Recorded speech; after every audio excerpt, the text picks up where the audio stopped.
불어오고요. 이맘때가 되면 어릴 적 일이 생각이 나요. 김장하던 김장철이죠. 저희 어머니를 기억하면 어릴 적에 김장을 하면 뭐 200포기 이렇게 김장을 하셨어요. 200포기. 지난번에 제 아내가 김장을 했다고 힘들대요. 어깨를 주물러 달라 그래요. 그래서 얼마나 했냐 했더니 5포기 했다 그래요. 그래서 그걸 김장이라고 했느냐 그랬다가 아주 혼난 적이 있습니다. 근데 어릴 적을 기억하면 그때 그 김장은 어머니 힘든 것은 잘 모르겠고요. 신납니다. 동네 잔치거든요. 그럼 김장을 하게 되면 뭐가 따라오죠? 김장이 끝나고 나면 삶은 돼지고기가 옵니다. 그러죠? 그래서 함께 온 동네 사람들이 함께 모여서 잔치를 벌였던 행복한 기억들이 있어요. 그리고 또 하나 기억나는 것은 저희 할아버지에 대한 기억인데요. 저희 할아버님이 저희 집 옆에 있던 연탄광이죠. 연탄 창고에 연탄을 가득 들여 놓으신 다음에 그 연탄을 보시며 아주 흐뭇해하시면서 그러셨어요. 이제 올 겨울은 걱정 없겠다 그러셨어요. 그 기억이 납니다. 지금은 대부분 다 이제 사라졌지만 사실 이 연탄의 위력은 대단했던 것 같습니다. 그 연탄 불로 지핀 온돌방은 하루 종일 따뜻했던 것 같고요. 그리고 우리 어머니들은 그 연탄 불 위에서 모든 종류의 음식들을 다 해내셨습니다. 비록 때로는 연탄가스 때문에 위험이 있고요. 하루에 몇 번씩 갈면서 그 구멍을 맞춰야 되는 번거로움은 있었지만, 근데 연탄에 대한 추억은 참 좋은 것 같아요. 작지만 그 연탄을 보면 작지만 열정적으로 타올라서 자기는 제로 남지만 제로 남는 그 과정을 통해서 세상을 따뜻하게 하는 우리의 삶을 덮였던 기억나십니까? 안도현 시인이 이런 고마운 연탄에 대해서 여러 편의 시를 썼어요. 그 중에 연탄 한 장이라는 시 가운데 이런 구절이 있습니다. 해야 할 일이 무엇인가를 알고 있다는 듯이 연탄은 일단 제 몸에 불이 옮겨 붙었다 하면 하염없이 뜨거워지는 것, 매일 따스한 밥과 국물 퍼먹으면서도 몰랐네. 온몸으로 사랑하고 나면 한 덩이 재로 쓸쓸하게 남는 게 두려워 여태껏 나는 그 누구에게 연탄 한 장도 되지 못하였지. 그러면서 또 다른 시 너에게 묻는다라고 하는 시에서 이렇게 질문합니다. 연탄재 함부로 발로 차지 말라. 너는 누구에게 한 번이라도 뜨거운 사람이었느냐. 간결하지만 우리에게 진한 여운을 남기는 시인 것 같아요. 과연 그런가? 과연 우리는 연탄처럼 뜨거웠던 적이 있는가? 시커먼 연탄이 하얗게 타들어가서 재가 되어 사라지듯 정말 그렇게 우리 인생을 태워본 적이 있는가? 그런 열정을 가지고 후회 없는 삶을 살아왔는가? 진지하게 우리에게 질문합니다.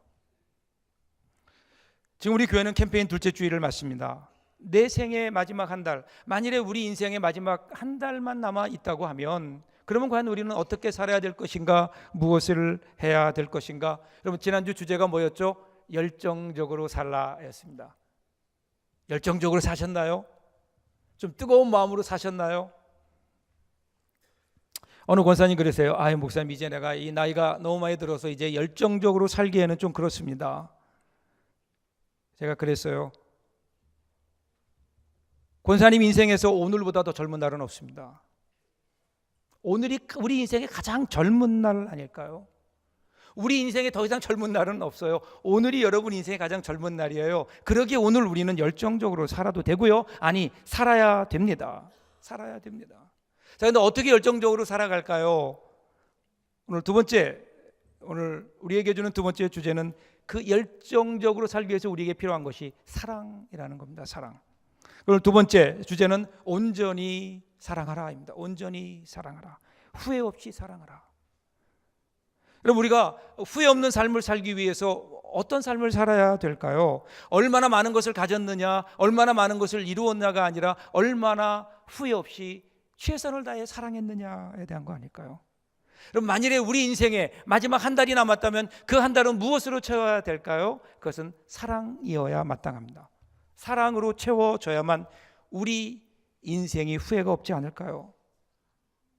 그렇다면 오늘 우리는 어떻게 이 온전한 사랑을 할 수 있을까? 어떻게 온전히 후회 없이 사랑하는 삶을 살 수 있을까요? 오늘 본문이 오늘 예수님의 모습에서 우리는 어떻게 사랑해야 되는지 그 사랑의 비밀을 우리는 찾아볼 수 있습니다.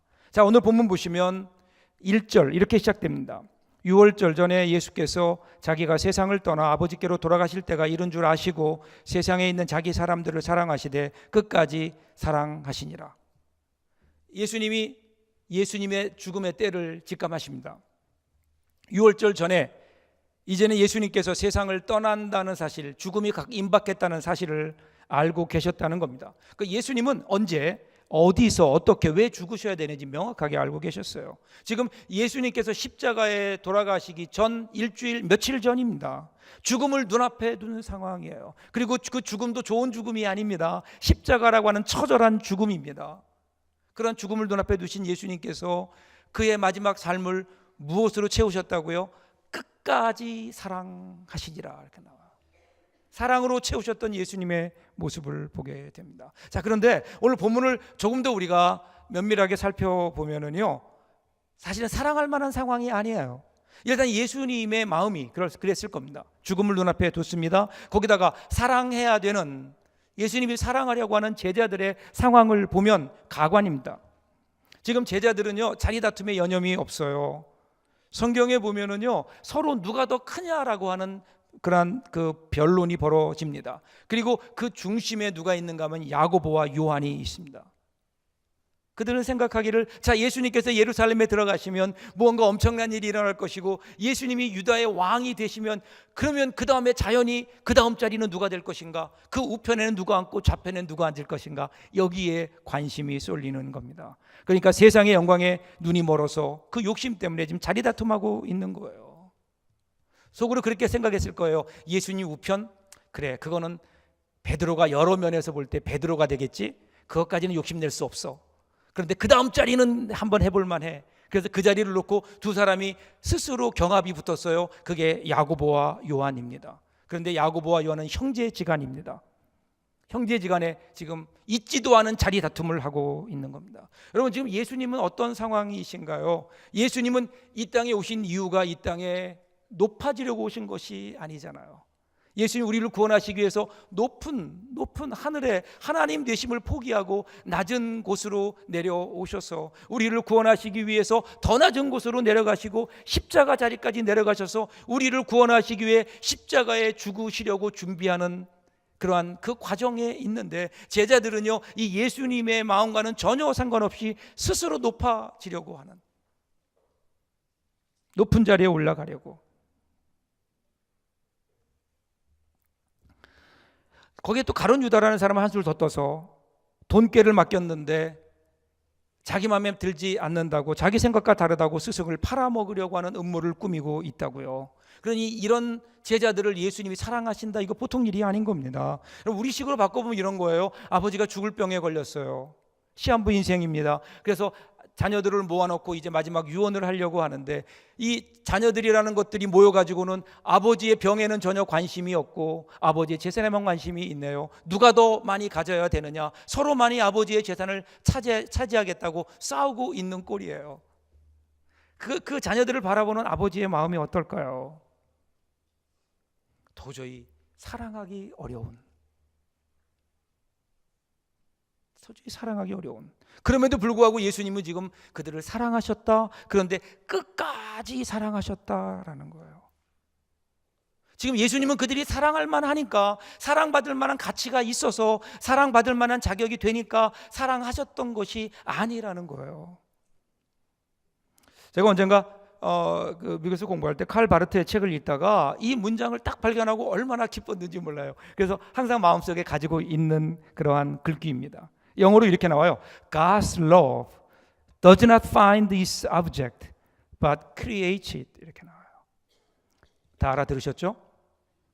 하나님의 사랑은 사랑할 대상을 찾는 것이 아니라 사랑할 대상을 창조하신다는 거예요.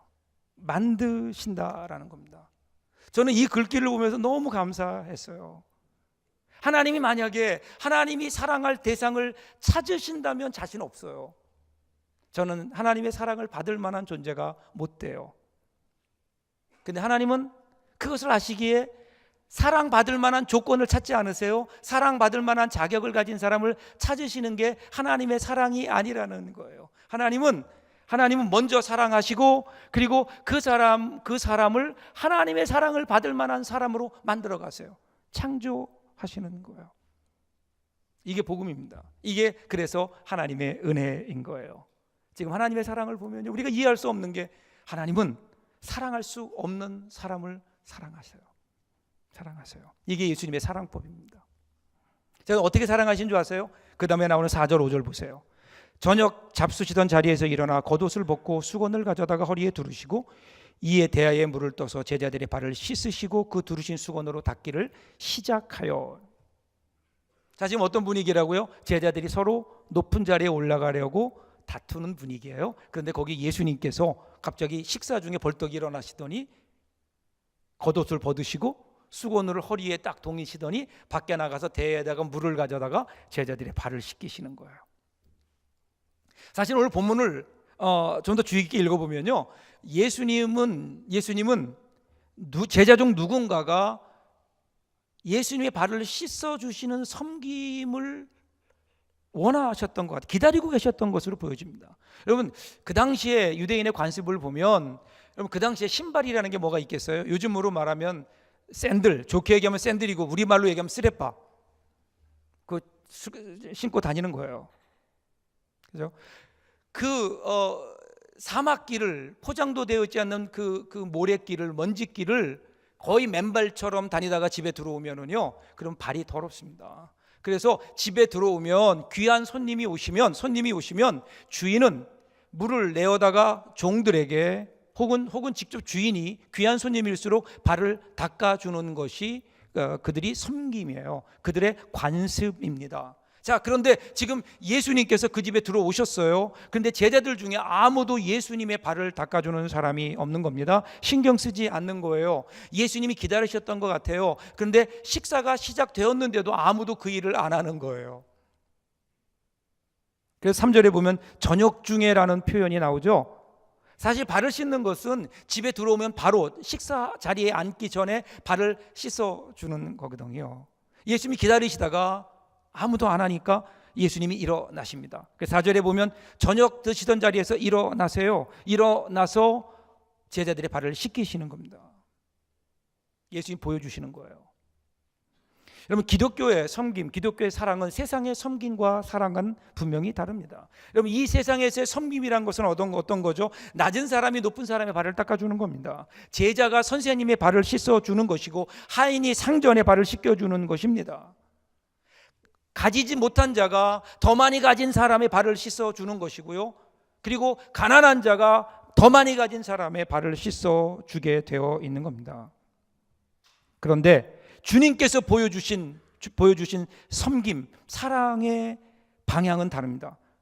선생이 제자들의 발을 씻겨주는 겁니다. 상전이 하인들의 발을 씻겨주고요, 먼저 된 자가 나중된 자를, 강한 자가 약한 자를, 많이 가진 사람이 덜 가진 사람의 발을 씻어주는 것, 여러분, 이것이 주님께서 우리에게 보여주신 사랑의 방법이에요. 섬김의 방법입니다. 이것이 바로 예수님의 모습 아닐까요? 여러분, 예수님이 우리에게 보여주신 모습이 뭐죠? 오늘 우리가 대림절 첫 번째 주간을 맞이합니다. 대림절은 이 땅에 오신 예수님을 기다리는, 예수님의 오심을 준비하는, 예수님이 이 땅에 오실 때 어떤 모습으로 오셨나요? 높은 곳에서, 모든 높은 하늘나라의 보좌를 버리고 이 땅의 낮은 곳으로 내려오셨어요. 우리를 구원하시기 위해서 가장 낮은 곳으로 내려가시고, 그리고 거기에서 예수님은 예수님의 목숨을 내어놓으심으로 대속해 주시잖아요. 여러분, 이것이 주님의 사랑이고 주님의 섬김입니다. 오늘 우리가 혹시 이것을 놓치고 있는 것은 아닌가? 이 세상의 섬김과는 다른 겁니다. 여러분, 이러한 예수님의 사랑, 예수님의 섬김 앞에 제자들의 감정은 어땠을까요? 예수님이 발을 씻기세요? 그때 아마 그들은 당혹했을 겁니다. 주님이 왜 이러십니까? 왜냐하면요, 그 당시에 사람들의 발을 씻기는 것은 종들이 해야 될 일이었기 때문에, 그런데 지금 종들이 아니라 선생님이신 높으신 주님 되신 예수님께서 발을 씻어 주신단 말이에요. 그들은 굉장히 당혹했을 겁니다. 당혹했을 거예요. 그리고 그들은 그 주님의 사랑을 알았을 때 감동하지 않았을까요? 오늘 우리가 이 세상을 감동시키는 교회가 되려면, 오늘 우리 기독교가 이 세상을 감동시키려면요, 달라야죠. 뭔가 차원이 달라야죠. 이 세상 사람들이 하는 섬김, 이 세상 사람들이 하는 구제, 이 세상 사람들이 하는 그 방법 말고요, 오늘 주님께서 우리에게 보여주신 낮은 곳으로 내려가는, 이 세상이 갖지 못한, 그래서 세상이 그로 인해 당혹해하고 결국은 감동하는, 여기에 교회의 복음의 능력이 있는 것 아닐까요? 오늘 혹시 우리 교회는 지극히 상식적인 일들만 하고 있는 것은 아닌가? 그러니까 능력이 나타나지 않는 거예요. 예수님의 모습처럼 우리는 세상이 기대하지 않는, 세상이 가지고 있지 않는, 선생이 제자들의 발을 씻기는 그런 모습이 우리에게 있어야, 그래 우리 가운데 선교의 그 장이 열려지지 않을까요? 그랬으면 좋겠습니다. 자, 제자들이 당황해하는 거예요. 어쩔 줄 몰라 합니다. 거기에 베드로는 더 당혹감이 컸던 것 같아요. 8절 보세요. 베드로가 이르되 내 발을 절대로 씻지 못하리이다. 예수께 대답하시되 내가 너를 씻어주지 아니하면 내가 나와 상관이 없느니라. 자, 베드로가 자기 발을 꽉 움켜줘요. 주님, 죽어도 제 발은 안 됩니다. 강하게 거부합니다. 왜 거부했을까요? 주님, 이건 말이 안 됩니다. 내가 주님의 발을 씻겨 드려야 되는데 주님의 발을 씻겨드리지 못한 주제에 어떻게 제 발을 씻어달라고 내놓을 수 있겠습니까? 나는 자격이 없습니다. 나는 주님께 내 발을 내어드릴 자격이 없는 사람입니다. 이렇게 얘기합니다. 그러니까 주님께서 무서운 말씀을 하세요. 내가 너의 발을 씻기지 않으면 너는 나와 상관이 없다. 상관이 없다는 거예요.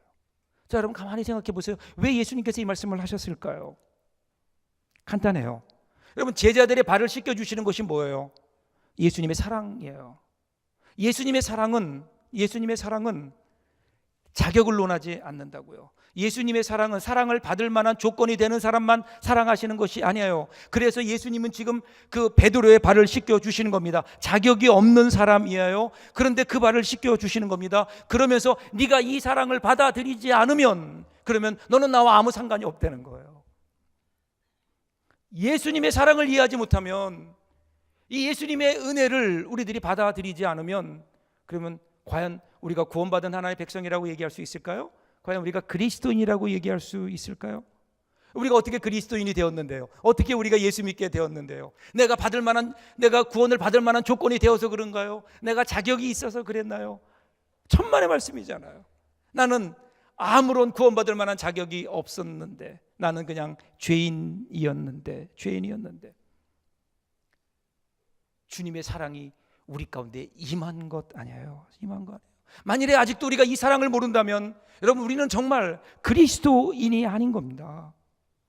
그래서 은혜입니다. 우리 예수 믿는 사람들은요, 내가 자격이 있어서 주님의 은혜를 따낸 것이 아닙니다. 나는 아무 자격이 없는데 하나님께서 우리 가운데 일방적으로 베풀어 주신 겁니다. 하나님이 우리를 그렇게 창조해 주신 겁니다. 그래서 우리는 하나님을 향한 구원을 생각할 때마다 우리는 은혜라고 고백할 수밖에 없는 거예요. 여러분, 기독교 신앙이 다른 종교의 신앙과 다른 점이 뭔지 아세요? 분명히 기억하셔야 됩니다. 다른 모든 종교는요, 신 앞에 나오는 자격을 만드는 데 초점을 둬요. 내가 이런 자격, 이런 조건, 내가 이만한 것, 그래서 고행하고, 그래서 선행하고, 무언가를 해서 내가 신의 은총을 받을 만한 사람으로 만들어지는 것이 사실은요, 다른 모든 종교의 초점이 거기에 있는 거예요. 근데 기독교는 달라요. 기독교는 하나님의 사랑에서 출발합니다. 우리가 아직 죄인 되었을 때에 그리스도께서 우리를 위하여 죽으심으로 우리에 대한 하나님의 사랑을 확증하셨다. 여러분, 예수 믿는다는 게 이 사랑을 아는 거예요. 이 사랑에 감동하는 거예요. 그 사랑을 받아들이는 거예요. 그 사랑이 나의 사랑이 되게 하는 거예요. 그 사랑에 감동하는 것. 여러분, 누가복음 15장에 보면 탕자의 비유가 나오는데, 탕자가요, 이 둘째 아들이 아버지의 재산을 받아가지고 세상에 나가서 허랑방탕하게 다 소비하고 오잖아요. 아버지께 돌아옵니다. 돌아오면서 자기도 체면이 있죠. 뭐라 그러나요? 나는 아버지의 아들이라 불리울 자격이 없습니다. 나를 그냥 품꾼 중에 하나로만 보아 주십시오. 그래요. 아버지가 그를 걸싸안아요. 일으킵니다. 그에게 반지를 끼워주고 좋은 옷을 입힙니다. 송아지를 잡아 잔치를 베풉니다. 죽었던 내 아들이 돌아왔다. 아들로 선포하는 겁니다. 염치 없지만 이 아버지의 사랑을 받을 만한 아무런 조건도 자격도 없는 아들이지만, 그런데 여러분, 그 아버지의 사랑을 받아들일 때에 그때 거기서 그가 아들로 회복되는 거잖아요. 우리가 그렇게 구원받았는데, 여러분, 사랑은요 생명이에요. 이 세상에 비극이 없다면 사랑이 없다는 겁니다. 사람들이 사랑을 믿지 않아요. 사랑을 받아들이지 않아요. 사랑을 이해하려고 하지 않습니다.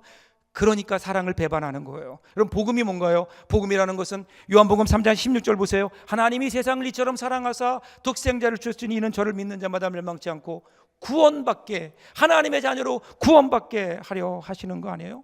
한마디로 하나님은 사랑이신 거예요. 하나님은 사랑이세요. 이 사랑은 조건이 아니에요. 이 사랑은 자격이 아닙니다. 나는 아무 자격도 조건도 없지만 그러나 그 하나님의 사랑 앞에 감동하며 그 사랑을 받아들이고 그 사랑을 믿을 때에, 그분이 나를 사랑하신다고 하는 그 사실이 믿어질 때에, 그리고 그래서 그분이 나를 위해 십자가에 죽어주심으로 나의 죄가 사해지고 구원받은 하나님의 자녀가 되었다는 것을 믿는 것, 이것이 예수 믿는 것의 출발이 아닐까요? 오늘 우리가 이거 혹시 놓치고 있지 않나요? 아직도 내 조건입니까? 아직도 내가 하나님의 사랑을 받으려면 내 자격이 필요해요. 그리고 우리는 그 사랑에 감동하는 겁니다. 감격하는 거예요. 그래서 우리 남은 인생, 내가 어떻게 하면 이 큰 사랑, 이해할 수 없는 하나님의 사랑에 보답하며 살 것인가?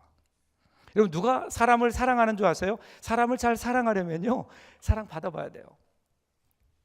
가장 큰 사랑 받은 사람이 큰 사랑할 수 있고요, 크게 용서받아 본 사람이 사람들을 용서할 수 있는 거예요. 우리는 큰 사랑 받았잖아요. 큰 사랑 받았잖아요. 예수님께서 우리 발까지 씻겨 주셨잖아요. 그러니까 우리는 어떻게 해야 돼요? 우리는 그 사랑에 감동하며 우리도 다른 사람들의 발을 씻겨 줄 수 있는 거예요. 그 능력이, 그 힘이 바로 그 예수 그리스도의 사랑 안에 있다고요. 여러분, 이 세상에 비극이 어디 있는 줄 아세요? 사랑하고 싶어요. 사랑할 능력이 없는 거예요. 사랑하고 싶은데 안 돼요. 왜 그럴까요? 우리 안에 사랑이 없어요. 그 사랑은 어디 있을까요? 예수 그리스도의 십자가의 사랑이에요. 그 사랑이 우리 가운데 강같이 흘러야 됩니다. 그래야 여러분, 그 사랑 가지고 나가서 우리가 사랑할 수 있다니까요. 그래야 그 사랑으로 내 인생을 한번 태워볼 수 있다니까요. 그 사랑으로 이 세상을 한번 바꿔볼 수 있다니까요. 후회 없는 삶을 살기 위해서 예수 그리스도의 사랑이 우리에게 필요합니다. 여러분, 울지마 톤주라고 하는 다큐 영화 혹시 보셨나요? 이 영화는 아프리카 오지 수단 남쪽의 작은 마을 톤주라고 하는 마을, 세상에서 가장 키가 크다고 하는 딩카족이 살고 있습니다. 그런데 이들은 가난과 전쟁, 절망으로 완전히 폐허가 된 지역입니다. 여기에 선교 베이스를 만들고 그리고 선교했던 카톨릭 의료 선교사 이태석 신부의 이야기를 담고 있습니다. 제가 그 영화를 보면서, 종교는 다르지만 영화를 보면서 마음에 큰 감동이 됐어요. 그 감동은 뭐냐면요, 치열하게 열심히 선교하다가 젊은 나이에 아깝게 죽었다, 이 사실이 아니에요. 그의 사역도 열정도 선교 업적도 아니라 그가 남겨놓았던 온전한 그리고 후회 없는 처절한 사랑의 흔적이었습니다. 사랑의 흔적. 그리고 그 흔적은요, 그가 죽은 후에 더 드러나게 됩니다. 이 영화의 마지막에서 절정에 도달하게 됩니다. 그가 잠시 휴가를 받아서 한국에 나옵니다. 나와서 병원에 갔는데 병원에서 정기검진을 받았는데 대장암 말기예요. 암 판정 받습니다. 그리고 나서 그럼에도 불구하고 그분은 톤주 사역 선교를 위해서 후원하는 음악회를 만들고 계속해서 그들을 위해 일하는 거예요. 그러다 결국 48세를 일기로 지난 2010년 1월 14일 하나님의 부르심을 받아 세상을 떠납니다. 그는 병석에 누워 있었지만 그의 생각은 오직 톤주 그 마을 생각뿐이었다고 그래요. 그래서 그를 아끼는 많은 사람들이 마지막 의식으로 그의 장례를 치른 후에 그 장례식 광경을 담은 영상과 영정 사진을 가지고 아프리카 갑니다. 아프리카 톤주로 가는 거예요. 그곳 사람을 만납니다. 그리고 그가 선교했던 청년들을 한 방에 모이게, 한 곳에 모이게 하고 이태석 신부의 장례식 영상을 보여줍니다. 여러분, 이 단가족 청년들은요, 어릴 적부터 용사로 훈련되어서 울지 않도록, 웬만한 일에는 울지 않도록 강하게 키워진 용사들입니다. 그런데 그 영상에 그 사람의 모습이 등장하니까 거기에 있던 청년들이 하나둘 울기 시작하는 거예요. 그 신부의 영정을 들고 그들은 거리 행진을 시작합니다. 만나는 사람마다 그것을 보고 울기 시작합니다. 온 거리가 울고 톤주 마을이 울기 시작합니다. 밤이 오니까요, 그들은 마지막 이별을 위해 밤하늘 별이 쏟아지는 들판으로 나갑니다. 그리고 그에게서 배웠던, 이태석 신부에게서 배웠던 마지막 노래를 그들이 부르기 시작합니다. 그 노래는 찬송은 아니었어요. 우리가 알고 있는 추억의 노래였습니다. 그 노래는 사랑해, 당신을 정말로 사랑해. 아시죠? 당신이 내 곁을 떠나간 뒤에 얼마나 눈물을 흘렸는지 모른다오. 그들이 마지막 배웠던 그 노래를 부르는데요, 찬송 못지않는 영감의 노래였습니다.